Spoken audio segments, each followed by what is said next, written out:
Microsoft ওয়ার্ডের সম্পূর্ণ কোর্সের দ্বিতীয় পর্বে আপনাকে স্বাগতম।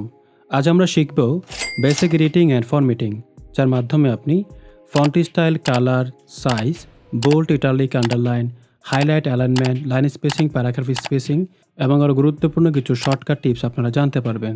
আজকের পর্বটি আপাত দৃষ্টিতে সহজ মনে হলেও এই পর্বটি আপনাকে বেসিক লেভেল থেকে অ্যাডভান্স লেভেলে পৌঁছে দিতে খুব বেশি সহায়তা করবে। আপনাদের সাথে আছি আমি মোহাম্মদ নূর ইসলাম এবং আপনারা দেখছেন সফট স্টুডিও। আসুন তাহলে আজ আর কথা না বাড়িয়ে আমরা আমাদের মূল পর্বে চলে আসি। শুরুতে আমরা মাইক্রোসফট ওয়ার্ড ডকুমেন্টটি ওপেন করে নিচ্ছি, দেন একটা ব্ল্যাঙ্ক ডকুমেন্ট নিয়ে নিচ্ছি। যেহেতু আমাদের আজকের ক্লাসটি ফরম্যাটিং নিয়ে, তাই আমরা শুরুতে একটা ডকুমেন্ট রেডি করে ফেলছি। লিখছি Part-2 অ্যান্ড দেন আমরা এখানে একটা টেক্সট পেস্ট করে দিচ্ছি। এখন আপনি চাইলে কিন্তু ফন্ট স্টাইল আপনার মতো করে চেঞ্জ করতে পারেন। সেই জন্য আপনাকে নিশ্চয়ই আগে সিলেক্ট করতে হবে। এখন ধরুন আমি এখানে এই হেডলাইন পার্টটা আছে, সেটাকে আমি এখানে সিলেক্ট করলাম। সিলেক্ট করার পরে আমরা এখানে অনেকগুলো অপশন দেখতে পাচ্ছি। ঠিক একই সবগুলো অপশন কিন্তু আমরা এখানেও দেখতে পাচ্ছি। আমরা আমাদের ভিডিওর সুবিধার কারণে আমরা আপনাদেরকে সব কিছু এখান থেকে দেখাবো। এখন ধরুন আমরা এখানে দেখতে পাচ্ছি শুরুতেই এখানে যে টেক্সটটা আছে সেটা ডিফল্ট একটা ফন্ট এখানে সিলেক্ট করা আছে। বাট আপনি চাইলে কিন্তু আপনার ইচ্ছা মতো করে যে কোনো টেক্সট এখান থেকে সিলেক্ট করতে পারেন। বাট আমি এখান থেকে মনসিরার যে ফন্টটা আছে সেটা সিলেক্ট করলাম। অ্যান্ড দেন আপনি চাইলে কিন্তু ফন্টের যে সাইজটা আছে সেটাকে আপনি বাড়াতে কমাতে পারেন। সেই জন্য আপনাকে এখানে একটা ক্লিক করতে হবে। ক্লিক করে আপনি তার সাইজটা যেরকম করতে চান আপনি সেরকম কিন্তু একটা ফন্ট সাইজ আপনি এখান থেকে দিতে পারেন। দেন আপনি চাইলে ঠিক সেম কাজটা কিন্তু আপনি এখান থেকে করতে পারেন। আপনি এখান থেকে ফন্টের সাইজটা বাড়াতে পারেন আর এইখানে ক্লিক করে ফন্টের সাইজটা কমাতে পারেন। আমি ফন্টের সাইজটা শুরুতে রাখছি। এরপর আপনি চাইলে কিন্তু এইখানে এসে ফন্টটাকে বোল্ড করতে পারেন। দেন আপনি চাইলে আবার ঠিক এইখানে আরেকটা ক্লিক করে এটাকে আনবোল্ড করতে পারেন। আমি এটাকে বোল্ড করে দিচ্ছি। এরপর আপনি এটাকে ইটালিক করতে পারেন, আন্ডারলাইন করতে পারেন। বাট আমি চাচ্ছি না সেটা আন্ডারলাইন এবং ইটালিক হোক, তাই আমি এখানে আবার ক্লিক করে আমি আবার আগের ফর্মে চলে আসছি। এখন আপনি চাচ্ছেন এই যে এখানে Part-2 লেখা আছে এটাকে টেক্সটের একটা রং দেওয়ার জন্য। সেজন্য আপনাকে যেটা করতে হবে, আপনাকে ফন্ট কালারে একটা ক্লিক করতে হবে। এরপর আপনি এখান থেকে যে কালারটা চুজ করতে চান সেই কালারটাই আপনি এখান থেকে সিলেক্ট করে দিবেন। সাপোজ আমি এখান থেকে এই কালারটা দিলাম, সেই কালারটি কিন্তু এখানে সে নিয়ে নিয়েছে। ধরুন আপনি চাচ্ছেন যে অন্য একটা কালার দেওয়ার জন্য, অথবা আপনি চাচ্ছেন যে আগের যে ব্ল্যাক কালার ছিল সেখানে আপনি ব্যাক যেতে, সেজন্য আপনি চাইলে কিন্তু এখানে যে আনডু অপশনটা আছে বা রিডিও অপশনটা আছে সেখানে আপনি একটা ক্লিক করে কিন্তু আগের জায়গায় চলে আসতে পারেন। আর রিডিও যে অপশন আছে এখানে একটা ক্লিক করে কিন্তু আপনি আবার যে একটা রং করেছেন সেখানে কিন্তু আপনি এখান থেকে চলে আসতে পারেন। আপনি নিশ্চয়ই এগুলো মাথায় রাখবেন যখন আপনি ওয়ার্ড ডকুমেন্টে কাজ করবেন। দেন আপনি চাইলে কিন্তু আপনার যে এখানে টেক্সটটা আছে এই টেক্সটের নিচে একটা হাইলাইট করতে পারেন। সেই জন্য আপনাকে এখানে গিয়ে আপনি যে কালারটা হাইলাইট করতে চান সেই কালারটা কিন্তু আপনি এখানে দেখতে পাচ্ছেন নিচে নিয়ে নিচ্ছে। বাট আমি এখন কোনো কালার দিতে চাচ্ছি না, কারণ আমার কাছে এটা খুব একটা ভালো লাগে না। আপনি চাইলে কিন্তু আপনার ডকুমেন্টে দিতে পারেন। দেন হচ্ছে আমরা এখানে একটা স্ট্রাইক থ্রু দেখতে পাচ্ছি। এখানে যদি আমরা একটা ক্লিক করে দিই তাহলে দেখবেন মাঝখান দিয়ে একটা দাগ পড়ে যাবে। বাট আমি চাচ্ছি না স্ট্রাইক থ্রুটা মাঝখানে থাকুক, তাই আমি হচ্ছে এখানে আরও একটা ক্লিক করে আগের জায়গায় চলে আসলাম। দেন আমরা দেখতে পাচ্ছি এখানে একটা অপশন আছে হচ্ছে এ, অর্থাৎ এটা হচ্ছে একটা টেক্সট ইফেক্ট। আমরা আমাদের ইচ্ছা মতো চাইলে কিন্তু যে কোনো টেক্সট ইফেক্ট এখান থেকে আমরা দিতে পারি। এখানে রিফ্লেকশন আছে, শ্যাডো আছে, আউটলাইন আছে, গ্লো আছে এবং আর অনেকগুলো ইফেক্ট আছে, সেগুলো আমরা এখান থেকে দিয়ে দিতে পারি। আপনার যদি ওরকম প্রয়োজন হয় আপনি কিন্তু এখান থেকে দিতে পারেন। দেন আমরা দেখতে পাচ্ছি সাবস্ক্রিপ্ট অ্যান্ড সুপারস্ক্রিপ্ট এই দুইটা অপশন। সেই জন্য আপনাকে যেটা করতে হবে, আপনাকে শুরুতে একটা লেটার লিখে নিতে হবে। এটাকে বোল্ড করে দিচ্ছি এবং তার সাইজটাকে করে দিচ্ছে হচ্ছে 20। অ্যান্ড দেন আপনি এখানে একটা 2 লিখলেন সাপোজ। তারপর আপনি যাকে সাবস্ক্রিপ্ট বা সুপারস্ক্রিপ্ট করতে চান তাকে আপনি সিলেক্ট করবেন। সিলেক্ট করার পরে আপনি এখানে একটা ক্লিক করবেন, দেখবেন এটা একটা সাবস্ক্রিপ্ট হয়ে গেল।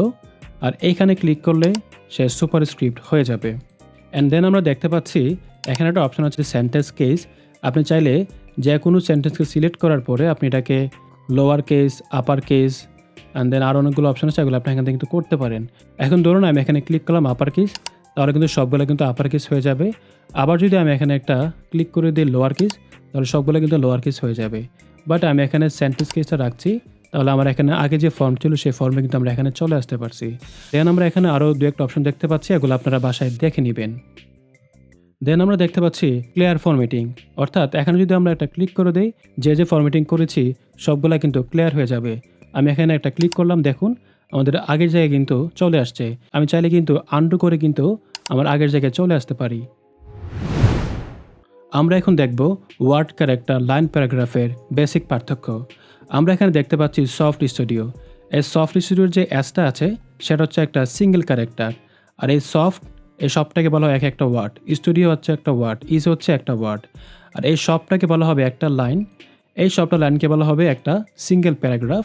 এটা হচ্ছে আরও একটা প্যারাগ্রাফ। এখন দেখুন, দুইটা লাইনের মাঝখানে যে একটা স্পেসিং থাকে সেটাকে বলা হয় লাইন স্পেসিং।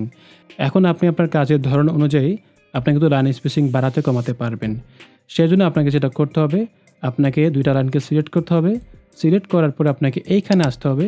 এইখানে এসে আপনি এগুলো স্পেসিং বাড়াতে কমাতে কিন্তু পারছেন। আমি এখানে 1.15 রাখছি, বাট আপনি দেখুন এটা কিন্তু স্পেসিং হচ্ছে 1.15, বাট এটা কিন্তু 1.5 স্পেসিং। আমরা হচ্ছে এটাকে 1.15 করে দিলাম। যেহেতু আমরা জানি হেডলাইন বা হচ্ছে টাইটেল সবসময় মাঝখানে থাকে, সেই জন্য আমরা চাইলে কিন্তু এটাকে সিলেক্ট করার পর এটাকে সেন্টার অ্যালাইনমেন্ট করতে পারি। সো দিস ইজ অ্যালাইনমেন্ট, অর্থাৎ আপনি চাইলে আপনার ইচ্ছা মতো এটাকে সেন্টার, লেফট, রাইট এবং জাস্টিফাই অ্যালাইনমেন্ট করতে পারেন। যেহেতু এই সবটা হচ্ছে একটা সিঙ্গেল প্যারাগ্রাফ, আমরা চাইলে কিন্তু এই সবটাকে সিলেক্ট করে আমরা এটাকে লেফট অ্যালাইন করতে পারি।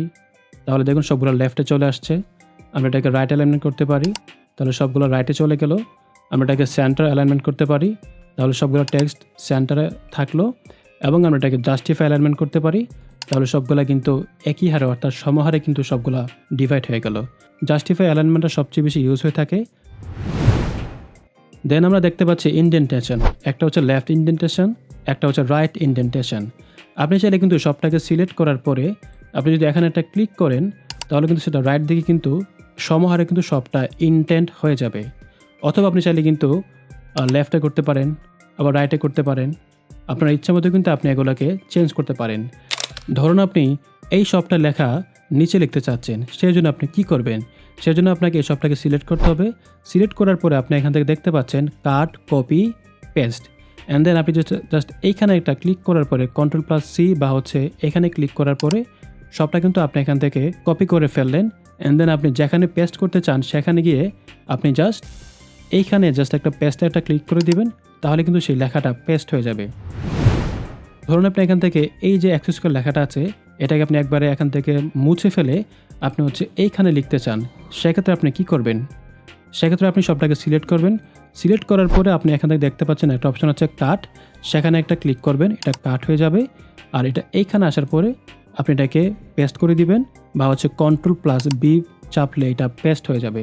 এই দেখুন সেই লেখাটা কিন্তু এখানে চলে এসেছে। এখন যদি আপনি সম্পূর্ণ ডকুমেন্ট সিলেক্ট করতে চান, সেক্ষেত্রে আপনি আপনার শর্টকাট কি Ctrl+A চাপুন। আজ আমরা শিখলাম টেক্সট এডিটিং অ্যান্ড ফরম্যাটিংয়ের মৌলিক বিষয়গুলো। এখন আপনি সহজে আপনার ডকুমেন্টকে সুন্দর ও প্রফেশনালভাবে সাজাতে পারবেন। পরবর্তী ভিডিওতে আমরা শিখব ওয়ার্কিং উইথ পেজ, যেখানে আপনি মার্জিন, ওরিয়েন্টেশন, হেডার, ফুটার, পেজ নাম্বারিং সম্পর্কে বিস্তারিত জানতে পারবেন। ভিডিওটি ভালো লাগলে লাইক করুন, কমেন্টে জানিয়ে দিন আপনার মতামত এবং সফট স্টুডিওর সাথেই থাকুন। আজকের মতো আপনাদের সবার কাছ থেকে এখানেই বিদায় নিচ্ছি। দেখা হচ্ছে পরবর্তী ভিডিওতে। Until then, good by.